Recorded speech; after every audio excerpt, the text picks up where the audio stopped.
Assalamualaikum warahmatullahi wabarakatuh. Perkenalkan, saya Baihaki Nasution, Prodi Teknik Pertambangan 2017. Pada kesempatan kali ini saya akan mempresentasikan kegiatan magang saya yang berjudul Aktivitas Pertambangan dan Main Dewatering di PT Benkolet Mining Desa Tanjung Dalam, Kecamatan Ulok Kupai, Kabupaten Bengkulu Utara, Provinsi Bengkulu. Dengan dosen pembimbing Ibu Yosa Mega Sukma STMT dan dosen penguji Bapak Jarod Wiratama STMT dan Bapak Muhammad Ikrar Lagoa STMN SC. Adapun latar belakang dalam presentasi kali ini adalah Bengkulu merupakan salah satu daerah yang memiliki cadangan batu bara sehingga banyak berdiri perusahaan tambang baru, tepatnya di Bengkulu Utara. Perusahaan tersebut meningkatkan produksi batu baranya untuk bersaing memenuhi permintaan pasar batu bara dunia. Pada industri pertambangan, terutama pada tambang terbuka, curah hujan yang tinggi dapat mengganggu operasional pertambangan. Metode tambang terbuka akan menyebabkan terbentuknya cekungan yang luas, sehingga sangat berpotensi menjadi daerah tampung air, baik yang berasal dari air limpasan maupun air tanah. Air yang menggenangi lokasi penambangan merupakan masalah yang penting untuk ditangani bagi perusahaan penambangan. Masuknya rembesan air sungai ke area penambangan membanjiri sebagian pit. Selain itu, genangan air yang terlalu tinggi juga mengakibatkan kerusakan-kerusakan seperti lereng-lereng tambang yang longsor dan jalan-jalan yang hancur. Adapun maksud dan tujuan, mengetahui dan memahami aktivitas pertambangan PT Benkolet Mining, mengetahui debit air limpasan dengan mempertimbangkan koefisien limpasan, intensitas curah hujan, dan luas catchment area, mengetahui jumlah head, julang, pompa, serta lamanya pemompaan. PT Benkolet Mining yang ditetapkan pada tanggal 22 November 2018, luas wilayah IUP-nya operasi produksi PT Benkolet Mining mempunyai luas 1.543 hektar. Adapun perjalanan ditempuh dari gerbang Universitas Jambi menggunakan travel dengan waktu perjalanan 8 jam menuju kota Bengkulu hingga memasuki gerbang Provinsi Bengkulu, dan untuk mencapai IUP operasi produksi PT BM ke Bengkulu Utara itu memakan waktu sekitar 3-4 jam. Adapun divisi pada PT Benkolet Mining terbagi dua secara garis besar, yaitu divisi operasi dan divisi produksi. Untuk formasi yang terdapat di PT BM ada dua formasi, yaitu formasi lemau, batu lempung gampingan, batu bara, batu pasir dan konglomerat, dan formasi bintunan, batuan tufan, konglomerat, polimik, tuf, batu lempung tufan, dan sisipan lignit dan sisa-sisa tumbuhan lainnya. Adapun kegiatan operasional pada PT BM itu adalah seperti pengupasan tanah penutup atau tanah pucuk masih memiliki kandungan humus dan unsur hara yang tinggi, dikupas sampai kedalaman 80-120 cm. Pengupasan topsoil dilakukan dengan menggunakan ekskavator Dosan DX500. Selanjutnya diangkut menggunakan dump truck Hino 500 FM ke tempat bank soil. Kegiatan pemberaian material overburden dilakukan PT BM dengan cara penggalian, karena tingkat kekerasan material batuan yang akan digali itu tidak masif sehingga tidak diperlukan peledakan. Pengupasan overburden dengan menggunakan ekskavator Dosan DX500. Lalu overburden akan diangkut menggunakan dump truck Hino lagi menuju disposal area. Lalu ada loading and haul overburden. Pola pemuatan OB yang diterapkan adalah top loading.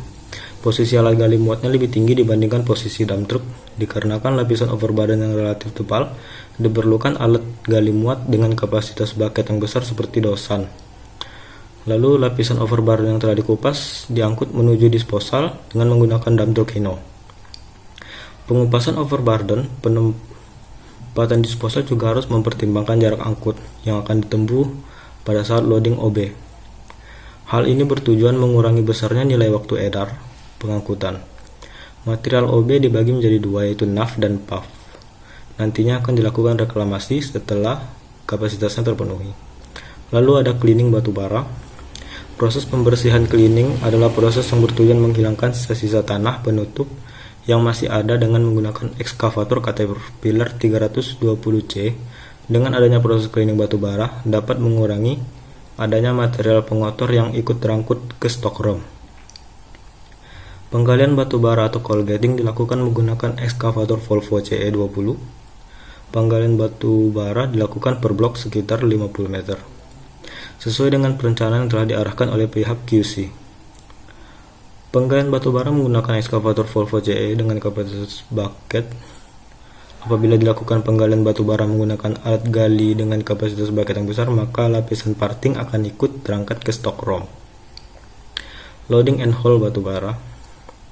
Pemuatan batu bara dilakukan menggunakan ekskavator Volvo CE20 dan ekskavator Caterpillar 320C.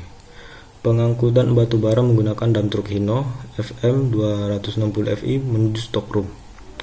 Proses pengangkutan batu bara dari front penambangan menuju stockpile dilakukan dengan jarak 1 km. Lalu ada penumpukan batu bara. Penumpukan batu bara pada stockpile di PTBM dilakukan setelah proses hauling dilakukan. Batu bara pada stockpile dipisah menjadi dua bagian, di mana batu bara dari SIM 1 sampai 3 ditimbun pada stok room A, sedangkan batu bara yang berasal dari SIM 4 dan 5 dilakukan penimbunan pada stok room B.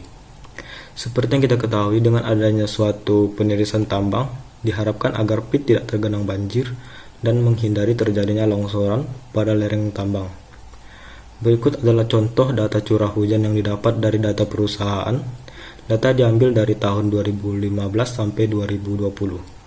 Curah hujan harian yang terdiri dari 71 sampel data. Data kemudian dilakukan perhitungan dan metode Gumbel. Berdasarkan periode ulang hujan yang mendekati curah hujan rata-rata, berdasarkan perhitungan data curah hujan, maka curah hujan rencana yang didapat adalah 20,83 mm per hari dengan periode ulang 2 tahun. Berdasarkan hasil perhitungan intensitas curah hujan menggunakan persamaan mononop, didapatkan hasil intensitas sebesar 7,22 mm per jam.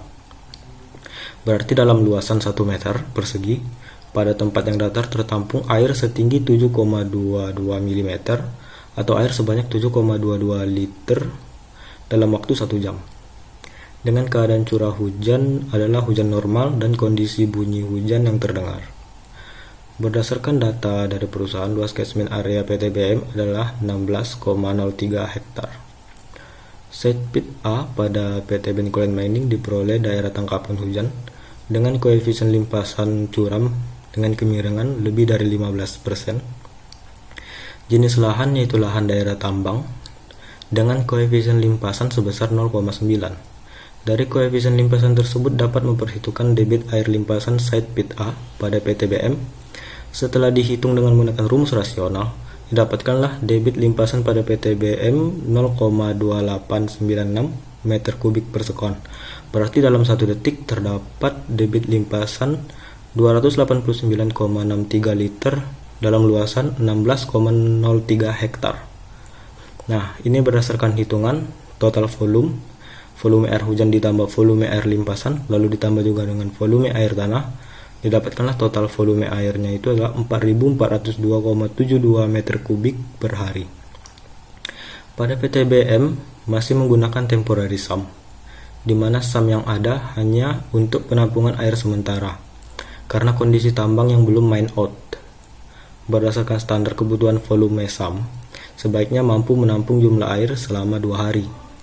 Lalu diperhitungkanlah dapatnya total volume yang seharusnya dibutuhkan adalah 8.805,443 meter. Berdasarkan kebutuhan sump setidaknya mampu menampung 2 hari total volume air. Maka luas atas itu sekitar 50 kali 37,5 meter dan luas bawahnya 47,5 meter dikali 35 meter dengan ketinggian 5 meter, didapatkanlah volume sump 8.843,75 meter kubik. Dengan begitu sump yang ada akan mampu menampung air selama 2 hari meskipun tidak dilakukan pemompaan. Nah, pompa yang digunakan pada PTBM pada pit A ada 2 unit, yaitu antara lain Sikes MH150 dan Sikes CP150. Kapasitas pompa Sikes MH150 ada 276 meter kubik per jam. Sedangkan pada keadaan lapangannya, si case yang CP150 itu sedang breakdown. Untuk mengeluarkan total volume sebanyak 4.402,72 meter kubik dengan kapasitas pompa 276 meter kubik per jam, maka waktu yang dibutuhkan sekitar 15 jam 57 menit jika tidak terjadi kendala. Durasi pemompaan dilakukan dengan mempertimbangkan waktu maintenance dan servis pompa agar kondisi pompa tidak cepat rusak. Durasi pompa dalam satu hari direncanakan selama 22 jam pemompaan dengan 2 jam maintenance dan servis. Pada kegiatan magang ini dilakukan perhitungan head pada pompa, baik itu head statis yang berdasarkan pertimbangan ketinggian, head kecepatan, perbedaan kecepatan fluida pada outlet dan inlet, lalu ada head gesekan, karena adanya gesekan antara fluida dengan bagian pelapis dalam dari pipa, lalu diperhitungkan menggunakan diagram Moody. Lalu ada head shock, itu dihasilkan oleh percabangan belokan dan perubahan diameter pipa. Lalu ada head katup isap, disebabkan karena bentuk katup isap yang disesuaikan dengan kondisi operasi. Saya mengambil koefisien katup berdasarkan buku Insinyur Sularso yang berjudul Pompa dan Kompresor. Berdasarkan hasil perhitungan head pada pompa Sikes MH150, masih dikategorikan memenuhi kriteria dalam pemompaan air pada SAM. Dengan head total, itu ada 51,75 dan debit yang dikeluarkan 76,7 liter per sekon. Dengan total power 94 horsepower dan 70 kW. Dapat diketahui rata-rata total perputaran impeller yang digunakan sekitar 1600 rpm. Kondisi aktual site yang tergenang banjir dengan volume air sekitar 193.446,9693 meter kubik. Adapun site tergenang banjir dikarenakan adanya rembesan air Sungai Ulam pada lereng atau bench PTBM. Setelah dilakukan penimbunan pada rekahan tersebut, perlu dilakukan pengeringan site dengan pompa yang tersedia. Pengeringan yang hanya menggunakan pompa Sikes MH150 dengan debit pompa 276 meter kubik per jam, maka didapatkanlah waktu pengeringannya itu adalah 700 jam dengan durasi pemompaan 22 jam sehari. Dapat diperkirakan waktu yang diperlukan dalam pengeringan itu lebih dari 1 bulan 2 hari atau 32 hari. Penambahan jumlah pompa direkomendasikan dalam pengeringan site yang terendam banjir. Jika kedua pompa yang ada dalam keadaan tersedia dan debit pompa ditambahkan 500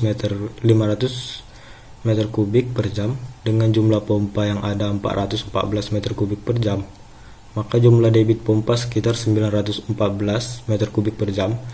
Lalu dibagi dengan volume air yang ada, diperkirakan itu bisa memakan waktu 9 hari jika didapatkan penambahan pompa 500 meter kubik. Sedangkan pompa yang direkomendasikan itu, saya merekomendasikan Sikes HH160 karena memiliki debit 500 meter kubik per jam. Berdasarkan pertimbangan ekonomis dan biaya, penambahan pompa dalam pengeringan merupakan alternatif kedua ya. Dikarenakan pengerjaan penggalian sekarang masih bisa dilakukan pada bagian pit utara, sehingga bagian selatan yang tergenang air masih bisa dikeringkan menggunakan pompa yang telah ada. Selain alternatif penambahan pompa, dapat dilakukan peningkatan RPM pada pompa, sehingga laju pembuangan air masih dapat lebih cepat dari perkiraan sebulan pengeringan. Namun itu akan menambah beban kemampuan pada pompa. Kasus yang terjadi pada penggunaan jenis pipa atau selang yang digunakan PT Ben Colin Mining yaitu sering terjadi selang yang robek atau hancur saat mengalirkan air dari pompa yang digunakan. Hal ini terjadi karena tidak sesuainya selang yang digunakan dalam mengalirkan air dan pompa, karena itu memiliki head dan tekanan yang tinggi. Dan apabila dilakukan peningkatan RPM, maka head julang akan semakin tinggi dan sehingga tipe selang EVOS kurang sesuai untuk pengeringan site yang terendam banjir. Penggunaan pipa HDPE direkomendasikan karena mudah dalam penyambungan pipa, pemeliharaan fleksibelnya juga, lalu rawan gempa dan tahan terhadap tekanan berulang, serta bebas kebocoran dan bebas korosi. Metode yang digunakan dalam pengolahan air asam tambang yaitu dengan menggunakan waktu tunggu atau resident time. berdasarkan permasalahan yang terdapat di settling pond, di mana zona inlet atau masuknya air dari pemompaan dibuat lurus dengan belokan menuju kolam kedua. Hal ini mengakibatkan air dan partikel halus dari pipa outlet mengalir deras langsung menuju kolam kedua, tanpa memiliki waktu yang cukup untuk mengendapkan partikel yang masuk pada kolam 1. Rekomendasi yang didapat sebaiknya pada zona inlet air masuk tidak sejajar dengan belokan pada kolam kedua, tetapi dibuat menyilang atau zigzag, sehingga air yang masuk sempat untuk memenuhi kolam 1 dan terjadi waktu pengendapan sebelum menuju kolam kedua. Nah, berdasarkan hasil pengamatan di lapangan, kapasitas pompa kesimpulannya adalah berdasarkan hasil pengamatan di lapangan, kapasitas pompa dalam penirisan air limpasan pada SAM sudah memenuhi kriteria. Hanya saja yang perlu diperhatikan pada sistem pemipaan, di mana pada PT Ben Colin Mining masih menggunakan selang irigasi biasa, yaitu merek EVOS 6 inci, dan perlu pengawasan terhadap tanggul sungai agar sewaktu-waktu tidak mengalami kebanjiran seperti pada pit A.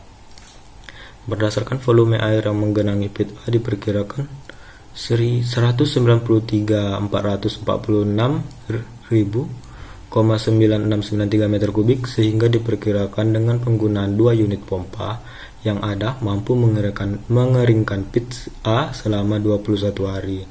Rekomendasi penambahan pompa menjadi alternatif apabila produksi ingin dicapai, namun semua tergantung dari faktor keekonomisan dan adanya faktor alternatif lain. Dalam metode yang diterapkan pada settling pond menggunakan waktu tunggu resident time dan sistem kolam yang berkelok atau zigzag, perlunya perbaikan sistem kolam agar air pada inlet tidak mengalir deras ke kolam 2. Demikianlah presentasi pada kegiatan magang saya di PT Ben Colin Mining yang berjudul mengenai aktivitas pertambangan pada Ben Colin Mining dan juga main dewateringnya. Saya ucapkan terima kasih. Assalamualaikum warahmatullahi wabarakatuh.